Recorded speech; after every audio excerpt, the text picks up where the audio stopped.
Why Not Fantasy Football? Week 2 is now in the books, and we've got ourselves an interesting first 2 weeks here. Let's get this thing kicked off and underway. We kick it off with the team that was in first place to start the week. That was Pete Langworth's Big Blue Wrecking Crew, who took on his son, Dave. And Pete gets another good win here, 74-33 to 71-30. A very slim 3-point win, but a win nonetheless to kick Dave down to 0-2 and keep Pete undefeated. Pete got a good solid performance out of Jared Goff. However, the rest of the roster was a bit weak. I mean, at the end of the day, they both scored less than 75 points. You know, I think they both want a lot more production from their quarterback position, especially Dave, who got less than 8 points from Deshaun Watson. In fact, nobody on Dave's team scored more than his kicker, Will Lutz, this week. That's pretty disappointing to see, especially considering he left, almost 15 points from Peyton Barber on the bench and over 21 from Nelson Aguilar.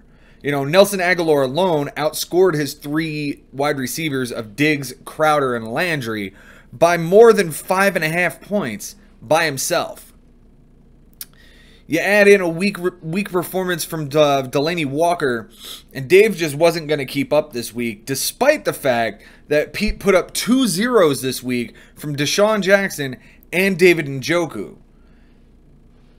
You add in both of those zeros, Pete is still in the lead of his division, but now third overall. It's the Billy Madison division he leads. He is the only 2-0 team in that division, so that leaves him with it gives him a 1-game lead over the rest of the division. Pete, for his waiver additions, did drop David Njoku going forward and picked up Will Dissly. Now, I'm not quite sure why he would drop Njoku. Maybe he doesn't believe in the Browns anymore. But Njoku's also got a concussion. It's only week 2. Maybe you find a way to bench him, pick up Dissly later in the week, and put him in the lineup if you need him. But at the end of the day, Njoku's out there on the waiver wire for anybody who wants him. For Dave, unfortunately, another bad week. He's 0-2 this to start the season, he's starting off in the basement of the Billy Madison division. We'll move on to my matchup with Adam Kirby in the Happy Gilmore division. And you know what really sucks about this week?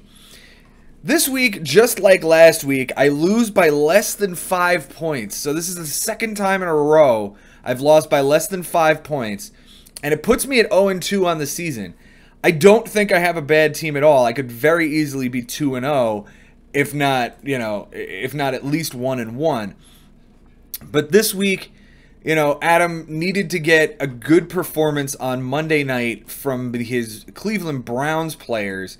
I know he was down by about 30 points going in and got, just that out of, it was actually more like 45 points, and got 27 out of Odell Beckham and 16, almost 17 out of Baker Mayfield. What an incredible Monday night performance from those Cleveland Browns against the hapless Jets to get him enough to get by me here. He got an outstanding performance from Aaron Jones and Derrick Henry. Those guys combined for 41, almost 42 points. I'm sorry, yeah, 41.30 for the week. Add in the 47.5 he got from his wide receiving core of Beckham, Adams, and Watkins. And, that's really the difference. 41.5, 47.5 from his running backs and wide receivers to me, who got almost 42 and 35.5. I was this close to getting it. But again, in fact, this one was less than 3 points to a win. If I have to point the fingers, I have to point it at Jared Cook, who only got 2.5 points thanks to the injury to Drew Brees. But, Tom Brady came to play, Antonio Brown came to play, and, my running backs are going to carry me this year in Barkley and Eckler, who gave me 41, almost 42 points combined. Nobody on my bench really put up any huge points. Mike Williams is about the only substitution I could have made that would have won it. I could have played him instead of Marquez Valdez-Scantling. That would have been the difference. For Adam, he improves to 2-0. He leads the Happy Gilmore division. He is in a tie record-wise with Jared Clark. However, Jared has fewer points scored, so he ends up falling to 5th currently. For me, I'm in 8th, 0-2. I need to get a win, and this week I get no favors. I get to face Bobby, who's also 0-2. One of us is going to have to go 0-3 to start the season. We'll jump over to the Bobby Boucher division at this point, and the 1-0 box of tools, Rich Newman, took on the 0-1 Young's Legends defending champion Mike Mazzetta. Rich goes 2-0 here, gets a good solid, 22-point win over Mike here. If we're going to point fingers, Rich can thank, Zeke Elliott, Kenny Galladay, Russell Wilson. Those 3 guys all scored 20-plus for him, and nobody else scored more than about 7.5. It was very, very top-heavy for Rich's performance this week. And if he's going to go forward, he might want to think about playing John Ross, who's put up 20+ each of the last 2 weeks. Especially if he's going to have somebody like Duke Johnson in his lineup who only gets 31 yards on the day. Mike needs to point the finger at Devontae Parker, who really disappointed this week, did not catch a ball despite 7 targets. He's getting the target share, and I think Mike's going to want to hang on to him. The problem is he's got a really shitty quarterback throwing to him, and I don't know that it's going to be a lucrative situation for him. The disappointing part about it is that Tyreek Hill and A.J. Green are both expected to miss another couple of weeks, so he's going to have to play Devontae Parker for a while.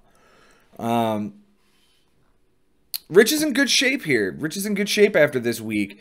Being 2-0 on top of that division, a division that includes Ken, Jamie, and Mike, it'll be interesting to see how this thing shakes out. Mike, to his credit, did get a really great performance out of Julio Jones, who really carried his wide receiving core because John Brown was just serviceable. And, of course, I hit on Devontae Parker not showing up. His running backs, and I talked about this last week, his running backs really concern me with this team. Phillip Lindsay only hit 6.5 this week, and LaShawn McCoy only 2.3. The only other running back he has on his roster is Jordan Howard, and he also got 2.6. So it's a case of Mike's going to need to make some moves here in order to bulk up his running back situation. He did go through the waiver wire and pick up Carlos Hyde, so we'll see if that's worth a damn. He also dropped Jimmy Graham and ended up picking up Cooper Kupp and changed out his kicker. We'll move on here to the number 4 team coming into this week was Frank Bucco's Colonel Sanders, who took on Ray LeClair's Canadian Bacon. And I think Frank is in trouble here after this week. He has Drew Brees, and Drew Brees ends up getting hurt. He does not have another quarterback on that roster until after waivers clear this week. He ends up picking Andy Dalton up and will ride that while dropping the LA Rams defense. He only got 4 points out of DeAndre Hopkins, only got 2.5 out of Vernon Davis. It's a disappointing week for Frank. Despite a good performance from Gurley and Sony Michel, Matt Breida actually led the way in the running backs department, and Emmanuel Sanders was his top wide receiver. He got a big fat 0 from Alshon Jeffrey, who he tried to trade to me for Phillip Rivers. Okay. Guy's got 49 yards on the season. No, thank you. On the other side of the coin, Ray gets a big day out of Patrick Mahomes. Almost 40 points from Mahomes. 15 and almost 16 points from Vance McDonald. 15.5 from Larry Fitz. Add in his kicker and defense, who both scored 10 plus. And it's really the skill position players that disappoint him this week. Only 18 combined points from Mike Evans, Tyler Lockett, and Will Fuller. And only 13.7 from Kamara and Ingram. That's not going to get it done, but he's got enough guys on this roster that will put up points for him. Dak Prescott being another guy who's on his roster that has put up unbelievable points the first 2 weeks. He's just buried behind Patrick Mahomes. Like I said, Ray, both these guys go to 1-1. They fall to 6-7 in the Billy Madison division behind Pete, but they are 1 game up on Dave currently. We move on to the matchup between Bobby Russo Munchies and Jared Clark's Syndicate. Bobby came in 0-1. Jared came in 1-0. And another very close matchup. Almost just about 5 points separate these guys. And Jared gets the win to move to 2-0. Matt Ryan gave him a great performance. Got very good production from Kerryon Johnson and James Conner, despite the injury to James Conner. It looks like they say he should be good to go against the Niners, but it's possible that he splits a lot more time with Jalen Samuels this week. Will be interesting to see what the Steelers do, given that they've lost Big Ben for the season. It wouldn't surprise me to see them lean on the running back game a bit more this season. That will lower Juju Smith-Schuster's value, who is Bobby's wide receiver 1. Unfortunate for Bobby, he did put up 30-plus points from his wide receivers this week. That has more to do with Brandon Cooks' 13.5 than anything else. Cam Newton was a disappointment for him, and that's the second week in a row he's been subpar. And he's not practicing today. It doesn't look like he's going to be it doesn't look like he's going to play week 3.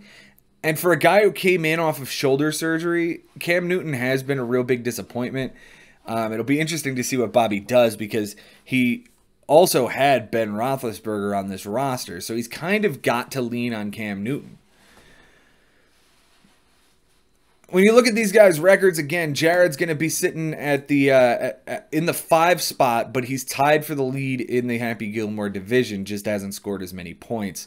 Bobby in the basement with me at 0-2. Finally, the final matchup for the week is going to be Silverton, Ken Ames, taking on Eeyore's Revenge, Jamie Hannon. Again, similar situation. Kenny came in 1-0. Jamie came in 0-1. And Ken gets the win here to improve himself to 2-0 and take over the... ties himself for the lead with Rich in the Bobby Boucher division at 2-0. He's only 6 points behind Rich for that lead. This week, Ken got a really good performance out of Lamar Jackson, Dalvin Cook, Chris Godwin. This team was was it the highest scoring team this week? I believe it was. Yeah, the highest scoring team this week put up unbelievable numbers. You know, does take a 0 from O.J. Howard this week, but when you get, 32 points from your running backs and over 50 combined from your wide receivers of Cooper, Godwin, and Boyd, you can afford to take the 0 there. For Jamie, he got a disappointing week from his wide receivers. He got only 8.6 points from Robert Woods, Josh Gordon, and A.J. Brown of Tennessee. Considering his best wide receiver on the bench was Philip Dorsett, who only gave him just short of 4 points, I think his wide receiving core is something he needs to take a look at, and look at in a hurry. His running backs were serviceable in Chubb and Montgomery. Travis Kelce led the entire team with 21, almost 22 points. But again, it boils down to that wide receiving core. That's really going to be the difference here. If Robert Woods and Josh Gordon aren't going to show up, he's going to have a hard time putting up points. Guys, that's it for week 2. It's only a 15-minute video this week. I need guests here. I need guys who are willing to come on Wednesday during the day. Call me up. Talk to me about all of this stuff. See what you guys are thinking. Let's make this show more than just me talking at a camera and into a microphone for 15 minutes. I'll talk to you guys soon. We'll see you later.